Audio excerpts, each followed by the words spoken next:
Hello friends, welcome to my YouTube channel. मैं आपके लिए बहुत ही इम्पोर्टेंट क्लास लेकर के आया हूं, जो आपकी भौतिक विज्ञान की क्लास है। एक क्लास मैं आपकी पहले ही करा चुका हूं, आप प्लेलिस्ट से देख सकते हैं। आप भौतिक विज्ञान की क्लास आपकी बनी हुई है।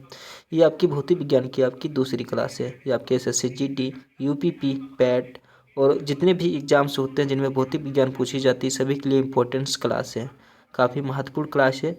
क्लास को शेयर कीजिएगा और यूट्यूब चैनल को सब्सक्राइब जरूर कीजिएगा। तो शुरू करते हैं आज की दूसरी क्लास आपकी फिजिक्स की। शुरू करते हैं। द्रव्यों में पृष्ठ तनाव का कारण अणुओं के मध्य ससंजक बल होता है। क्या? द्रव्यों में पृष्ठ तनाव का कारण अणुओं के मध्य ससंजक बल होता है। आगे देखते हैं। ससंजक बल वह आकर्षण बल है जो एक ही प्रकार के अणुओं के बीच कार्य करता है। आपसे पेपर में कई बार पूछा गया है एसएससी जीडी यूपीपी में कि ससंजक बल क्या है। तो ससंजक बल क्या है इसके बारे में यही लिख देंगे। आगे देखते हैं। पृष्ठ तनाव द्रव की वह प्रवृत्ति है जिसमें द्रव अपना क्षेत्रफल न्यूनतम करने का प्रयास करता है। पृष्ठ तनाव क्या है? पृष्ठ तनाव द्रव का वह प्रवृत्ति है जिसमें द्रव अपना क्षेत्रफल न्यूनतम करने का प्रयास करता है। आगे देखते हैं। क्लास को शेयर जरूर कीजिएगा। पानी से भरे गिलास के अंदर, जी हाँ, पानी से भरे गिलास के अंदर तैरते हुए बर्फ के टुकड़े पिघल जाने पर जल का स्तर वहीं बना रहता है।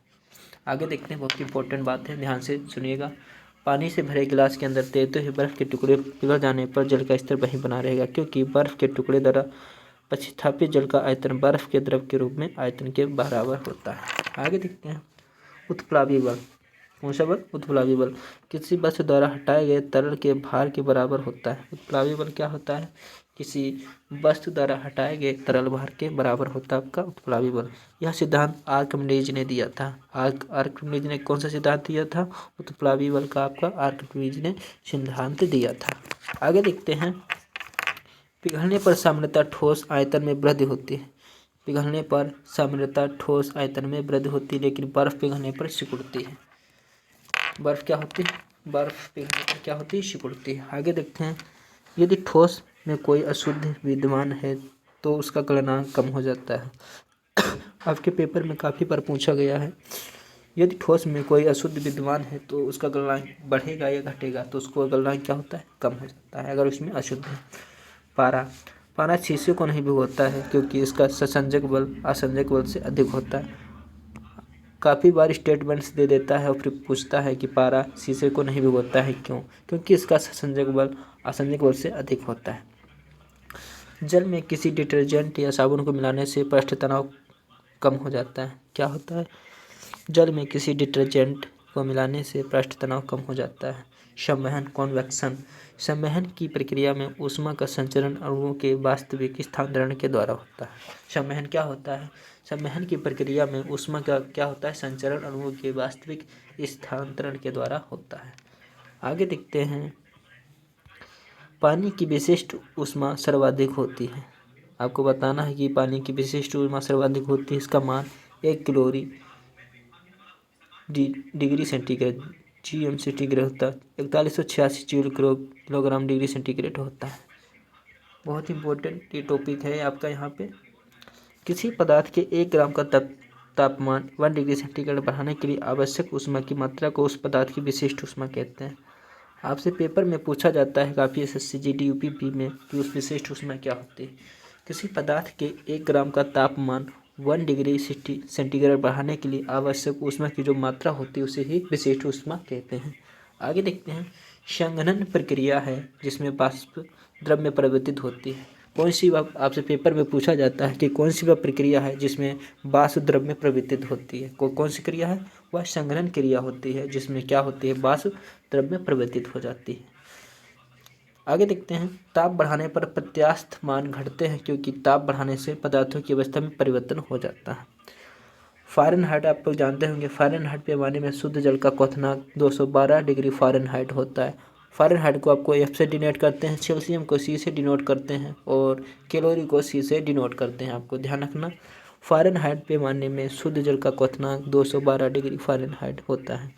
आगे देखते हैं।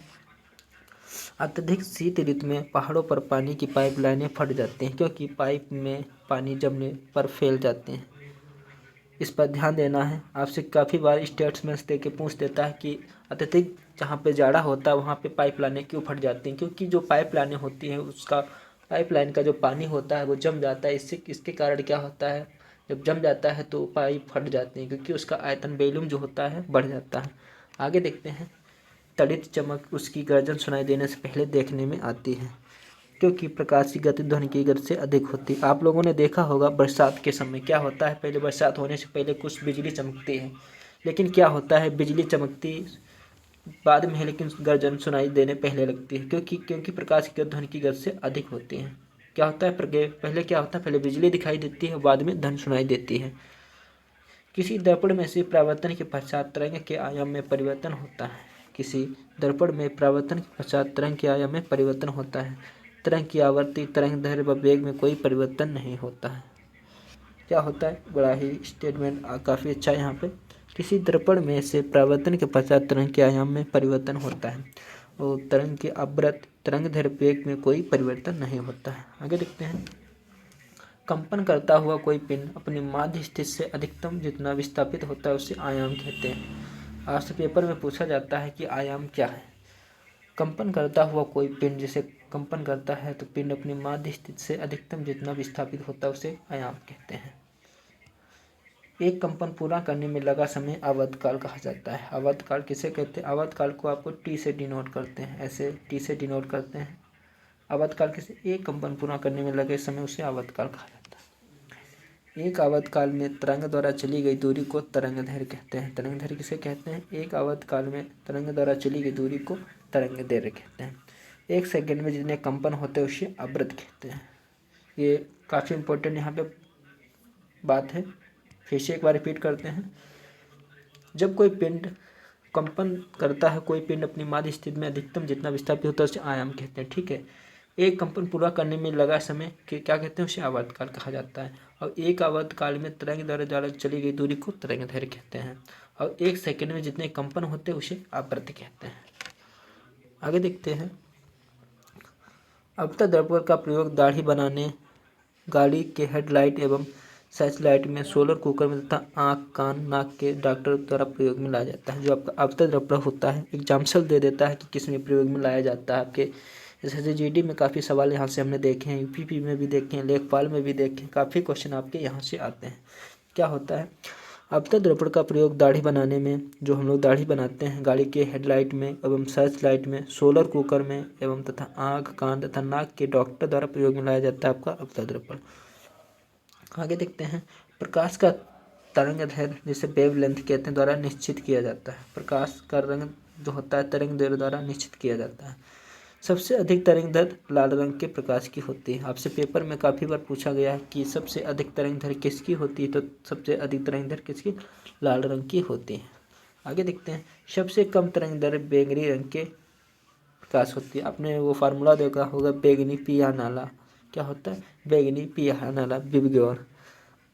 अधिक तरंग दैर्घ्य के कारण लाल प्रकाश अधिक दूर तक दिखाई दे पड़ता है। जो क्या होती है, जो लाल प्रकाश होता है क्यों दिखाई देता है, क्योंकि तरंग दैर्घ्य क्या होती है, अधिक होते हैं, अतः सिग्नल लाल रंग के बनाए जाते हैं।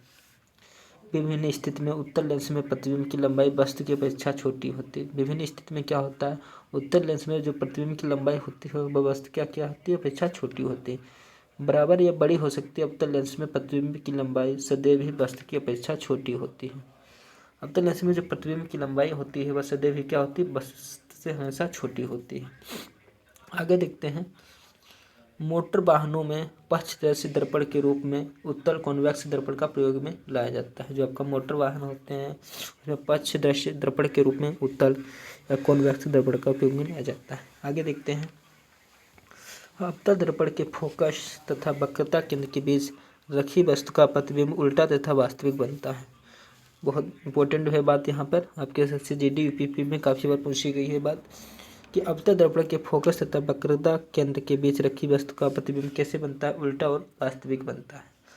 साथ ही इस दूरी में रखी वस्तु का प्रतिबिंब बड़े आकार का बनता है। इसलिए दंत चिकित्सा के द्वारा अवतल दर्पण का प्रयोग किया जाता है। तो दंत चिकित्सा में किसका प्रयोग किया जाता है, आपका अवतल दर्पण का प्रयोग किया जाता है आपका दंत चिकित्सालयों में। आगे देखते हैं इको साउंडिंग के बारे में।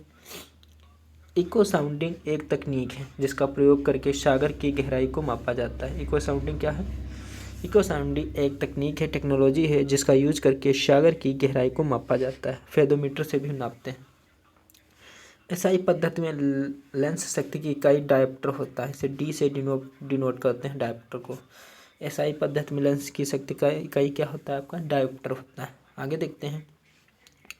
न्यूनतम तरंगदैर्घ्य गामा किरणों का होता है। न्यूनतम तरंगदैर्घ्य किसका होता है? गामा किरणों का होता है, जिसका तरंगदैर्घ्य प्रतिशत 10⁻14 मीटर से 10⁻10 मीटर तक होता है। आगे देखते हैं। सर्वाधिक तरंगदैर्घ्य दीर्घ रेडियो तरंगों का होता है।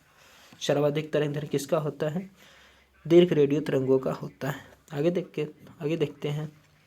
ऐसी तरंगें जिनका ध्रुवीकरण नहीं होता अनुदैर्घ्य तरंगें कहलाती है। आपको बताना है कि अनुदैर्घ्य, आपसे पेपर में काफ़ी पूछता है कि अनुदैर्घ्य तरंगें क्या होती हैं।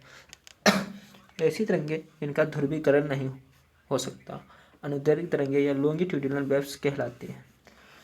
आगे देखते हैं। प्रकाश विद्युत चुम्बकीय तरंगें हैं। कौन सी? प्रकाश क्या है? प्रकाश विद्युत चुम्बकीय तरंगें हैं। विद्युत चुम्बकीय तरंगों के लिए माध्यम का होना आवश्यक है कि कौन सा माध्यम होना चाहिए? जो प्रकाश है क्या है? प्रकाश विद्युत चुम्बकीय तरंगें हैं, लेकिन विद्युत चुम्बकीय तरंगों के लिए माध्यम का होना आवश्यक है। इसलिए अंतरिक्ष में प्रकाश विद्युत चुम्बकीय तरंगें नहीं है, इसलिए आराम से वहाँ पे नहीं होता। आगे देखते हैं। आवृत्ति का एसआई मात्रक हर्ट्ज है। हर्ट्ज किसका मात्रक है? आवृत्ति का। इसे चक्र सेकंड भी कहते हैं। जो आपका हर्ट्ज को क्या कहते हैं? चक्र सेकंड भी कहते हैं। आगे देखते हैं बिग बैंग सिद्धांत के बारे में। बिग बैंग का सिद्धांत मुख्य आधार डॉपलर का प्रभाव है, जो सापेक्षिक गति की व्याख्या करता है। सापेक्षिक गति की व्याख्या कौन करता है? बिग बैंग सिद्धांत। मुख्य आधार डॉपलर का प्रभाव है। आगे देखते हैं। दूरबीन, टेलीस्कोप। टेलीस्कोप को इंग्लिश में कहते हैं दूरबीन, टेलीस्कोप। दूर की वस्तु देखी जाती है। दूरबीन का वह प्रकाशिकी यंत्र है जिसके द्वारा दूर स्थित वस्तु का प्रतिबिंब आँख पर बड़ा दर्शन कोण बनाता है, जिससे कि वह वस्तु आँख को बड़ी दिखाई देती है। दूरबीन के आविष्कार कौन थे? गैलीलियो। आपसे पेपर में काफ़ी बार पूछा गया, आपके SSC GD UP PAT all exams में काफ़ी बार पूछा जाता है कि दूरबीन की खोज किसने की थी? तो दूरबीन की खोज आपकी गैलीलियो ने की थी। आगे देखते हैं।